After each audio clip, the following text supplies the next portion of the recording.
அடியாரின் பசியை எப்படி போக்குவதுங்கிற ஒரே எண்ணம் நாயனாருக்கு. மனைவியை பார்க்கிறார். மனைவி கண் கலங்குகிறார். வெளியே இடியும் மழையும் அதிகரித்தது. அப்பொழுது மின்னல் பளிச்சிட்டது. மின்னலைப் போல் மனைவியின் உள்ளத்திலும் ஒரு எண்ணம். சுவாமி, காலையில் விதைச்ச முளநெல்லை வாரி கொண்டு வாங்க. நொடிப்பொழுதில் குத்தி அரிசியாக்கி அடியாருக்கு அமுதிடலாம்னு சொல்றாங்க. இந்த மொழிகள் அவர் காதில் அமிர்தம் போல் பாய்ந்தது. ரொம்ப சந்தோஷமா ஏதோ பொன் புதையலை கிடைச்ச மாதிரி வேக வேகமா கூடையும் கையுமாக கழனியை நோக்கி ஓடுறார். பயங்கர மழை, திக்கு திசை தெரியாத கும்மிருட்டு, மேடும் பள்ளமும் தெரியாத அளவுக்கு வெள்ளக்காடு. இந்த சூழலிலும் எப்படியாவது அடியாருக்கு அமுது படைக்கணுங்கிற ஒரே எண்ணம். மழைக்கும் இடிக்கும் அஞ்சாது கழனியை நோக்கி ஓடுறார். சிவநாமத்தை ஜபித்தார்.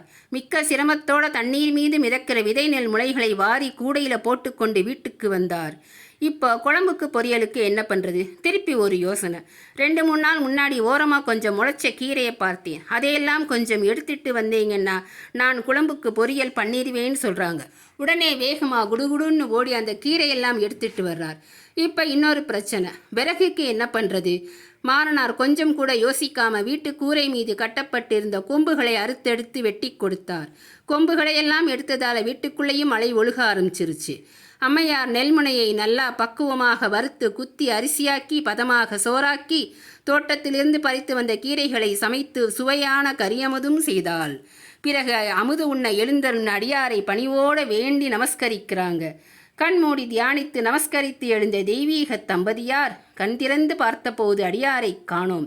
அங்கும் இங்கும் தேர்றாங்க. அடியாரை காணோம். இறைவா, இது என்ன சோதனை? வானவீதியில் ஒரு அருமையான காட்சி. ஒளிப்பிளம்பு ஜெகஜோதியா தெரியுது. அம்மா, இங்க வாம்மா, ஏதோ ஒரு ஒளிப்பிளம்பு தெரியுது பாருன்னு 2 பேருமே நிமிர்ந்து மேலே பார்க்குறாங்க. விடை ஒரு பாகனாகிய பெருமான் உமையொரு பாகனாகி விடையின்கண் ஆரோகணித்து காட்சி தருகிறார். என்ன ஒரு ஆனந்த காட்சி! பெருமானே, எத்தனை கோடி காலம் நாங்கள் தவம் செய்தோமோ, எம் பரம்பரை தவம் செய்ததோ, உமது காட்சியை கண்டு மகிழ்ந்தேனே. சுவாமி, இந்த காட்சி யாருக்கு கிடைக்கும்? இந்த எளியேனுக்கு கிடைத்ததே என்று நமஸ்கரித்து இத்தனை கால வறுமை தாங்கள் பட்ட துன்பம் அனைத்தையும் மறந்து எம்பெருமானிடம் எதுவும் கேட்காமல் இறைவன் திருவடியில் விழுந்து அவரை சரணடைந்தார்கள்.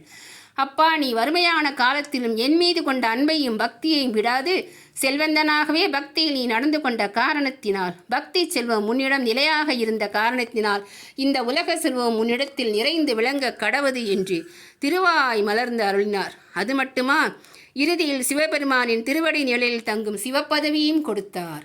இந்த மாதிரி கதைகளை கேட்க இந்த சேனலை சப்ஸ்கிரைப் பண்ணுங்கள், லைக் பண்ணுங்கள், கமெண்ட் பண்ணுங்கள், ஷேர் பண்ணுங்கள்.